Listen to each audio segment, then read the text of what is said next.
చంద్రబాబు నీ వంకర బుద్ధి మళ్ళీ చూపించావు. జగన్మోహన్ రెడ్డి కాకాని గోవర్ధన్ రెడ్డిని జైల్లో కలవడానికి మా నెల్లూరుకు వస్తుంటే నీకు అప్పుడే గుండెల్లో వణికి స్టార్ట్ అయింది. అబ్బా కొడుకులకి బీపీ పెరిగింది. ఇప్పటికే 3 ప్లేసెస్ హెలీప్యాడ్ కోసం పర్మిషన్ వాళ్ళంతటా వాళ్ళు ఇస్తుంటే నువ్వు నీ పార్టీ ఎమ్మెల్యేలు పోయి ఇది గవర్నమెంట్ ల్యాండ్, నీకు డాక్యుమెంట్స్ కరెక్ట్ గా ఉన్నాయా, నువ్వు జగన్ కోసం హెలీప్యాడ్ కోసం ప్లేస్ ఇస్తే నువ్వు నెల్లూరులో ఎలా తిరగతావు అని భయపెట్టిస్తున్నారు. జగన్ ని ఆపడం నీ వల్ల కాదు. నువ్వు పవన్ కళ్యాణ్ నడి రోడ్లో పనుకున్న జగన్ వస్తాడు. జగన్ కి సెక్యూరిటీ ఇచ్చేదానికి నీకు అంత నొప్పి ఏంటి? అంటే జగన్ వచ్చాక మళ్ళీ ఏదైనా జరిగితే మళ్ళీ అది జగన్ మీద తోసేసి నీ పచ్చ మీడియాలో పొద్దున్నుంచి సాయంత్రం దాకా జగన్ క్యారెక్టర్ని బ్యాడ్ చేయాలని చూస్తున్నావు. హెలీప్యాడ్కి పర్మిషన్ ఇచ్చేదానికి నీకు జగన్ అంటే అంత భయం వచ్చిందా? మళ్ళీ నువ్వు పవన్ కళ్యాణ్ మగాళ్ళని చెప్పుకుంటున్నారు కదా, ఇంకో 15 ఏళ్ళు సీఎంగా ఉంటావని చెప్తున్నావు కదా, పర్మిషన్ ఇచ్చేదానికి మీకు అంత భయం ఏంటిది? మగాడన్నాక తెగింపు ఉండాలి, మా నందమూరి హరికృష్ణ చెప్పినట్టు. కానీ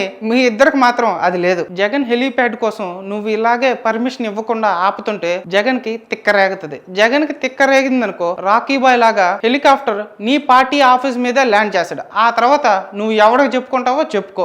కాబట్టి జగన్కి సెక్యూరిటీ ఇచ్చి అన్ని దగ్గరుండి చూసి పంపిస్తేనే బెటర్. లేదా జగన్ జనంలోకి వస్తే ఆ తర్వాత చూసి నువ్వు మళ్ళీ తట్టుకోలేవు. కాబట్టి నీ నక్క తెలివితేటలు మా దగ్గర చూపిబాకు చంద్రబాబు. జగన్కి పర్మిషన్ ఇచ్చి నిరూపించుకో.